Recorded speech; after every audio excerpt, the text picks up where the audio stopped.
How we doing, guys? As a play caller, when your offensive line is playing well, how much confidence does that give you, and how much does that open up what you can do? Well, it certainly makes a difference. That's where it starts. The game is won and lost on the line of scrimmage every week in the NFL. So a lot of our guys did a good job in that environment the other day against New Orleans, against a good front in a hard place to play. Crowd noise is typically a factor there, and I thought they handled all that really well. The protection throughout the game was really good.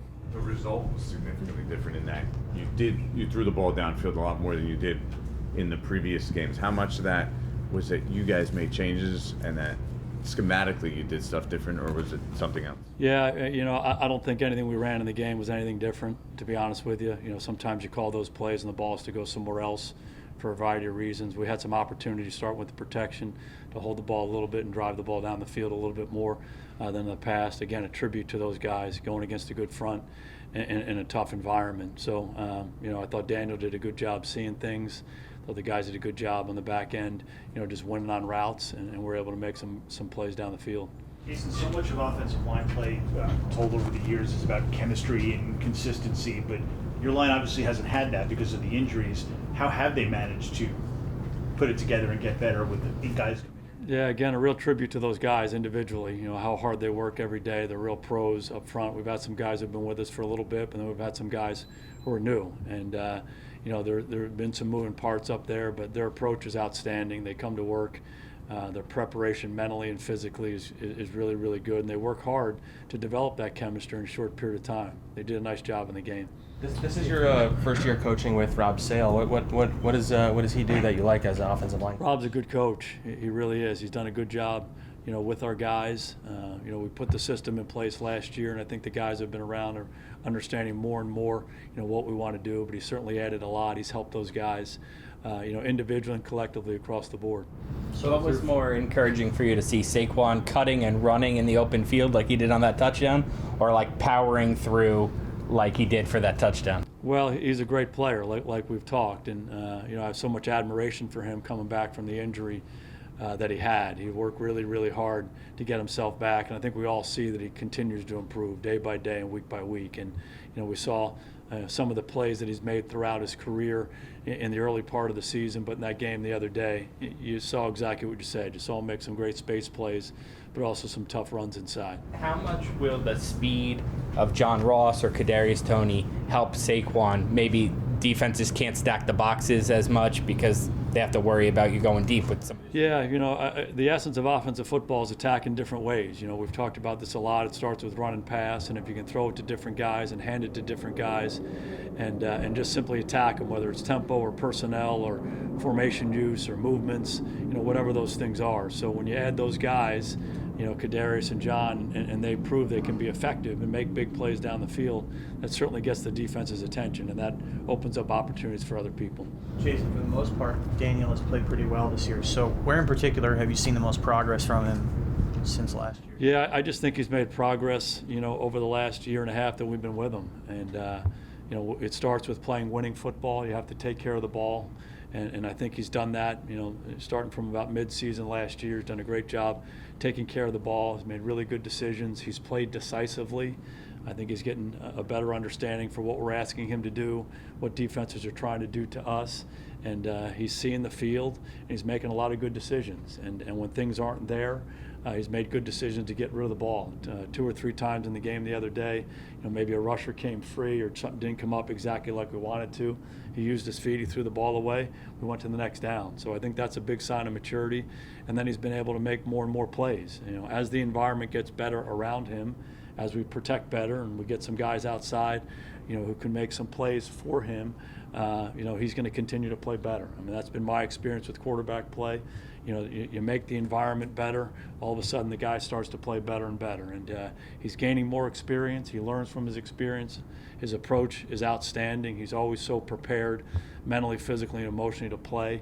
And he did a really good job in the game last week, but he understands you put that one behind you.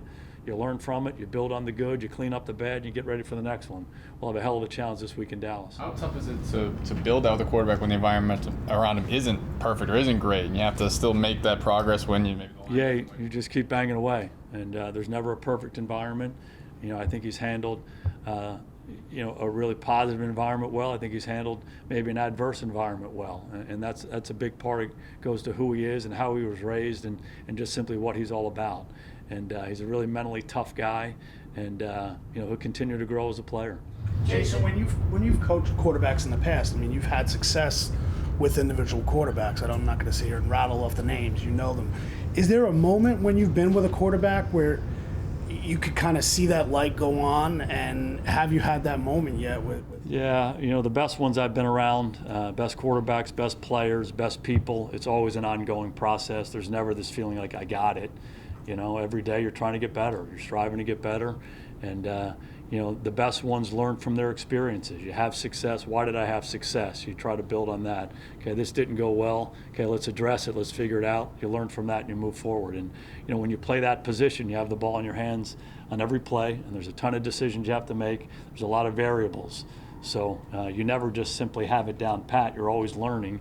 I think the NFL is a great example of guys, obviously Brady, arguably the best player that ever walked. He's in his 40s playing. If you think about guys like Breeze and Rivers and all these guys, Aaron Rodgers, in their late 30s into their 40s, continuing to grow and get better. And that's the nature of that position. If you approach it the right way, hopefully you'll get better and better. And the best ones I've been around have been able to do that. Jason, when we talk about Saquon, we always think of the runner. How much of a matchup problem is he when you put him outside as a pass receiver? He's just a really good player. He's a really good player as a runner. Again, his ability to run the ball inside, like we saw the other day, to make space plays in the running game, and like you said, be a receiver out of the backfield, but also line up outside and make little plays and also make big plays. He's capable of doing that. What do you recall last year when Dak went down? Your emotions at that moment? Oh, it was a really tough moment for me and really for anybody who's been around him. Dak's a special guy. I have a great relationship with him, a great friendship with him, and he's someone who's made my life significantly better. And when you see a guy like that who you're competing against go down and it's a serious injury, the human side of everybody comes out. And no one wants to see injuries in this game. Nobody wants to see injuries to people they love and care about. And so that was not an easy moment for me or for anybody who was close to him. But he doesn't surprise me one bit in how he responded to it. Immediately in the aftermath, what he needed to do to get on the road back to recovering, and then what he's done since to come back and play as well as he has. So he's a special guy. He's made my life way better. You go back to play Dallas, it sort of serves as a reminder. You were a head coach in this league for a long time. Do you still have aspirations to be a head coach? And if so, what do you think you need to Yeah, I'm just pretty focused on what we're doing here. I'm focused on our Thursday practice here with the New York Football Giants. Jason, We'll take two more. what was the adjustment like for you going from being a head coach of $1 billion organization to offensive coordinator, running an offense, calling the plays again, and developing coordinators? Yeah, I'm not really focused so much on that. I mean, it was a great opportunity to come here with the Giants and work in this organization, with the coaches that we have here and also with the players. So excited about this opportunity and what we're trying to do with this team. We're trying to rebuild this team, and we're trying to get better every day. So that's really where my attention is. I was just curious, how different your day-to-day is. You don't have to put out every fire in the building and all, stuff like that. Yeah, there's certainly differences from being a head coach and offensive coordinator. Dating back to last year, you guys have run that play with the end around to Evan Ingram a few times. What is it you like about that play in particular, and him as the guy that's running it?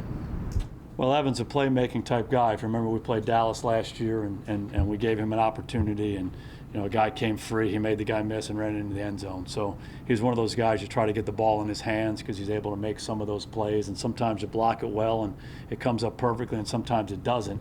But typically you get a pretty good result. So you want to give those guys opportunities.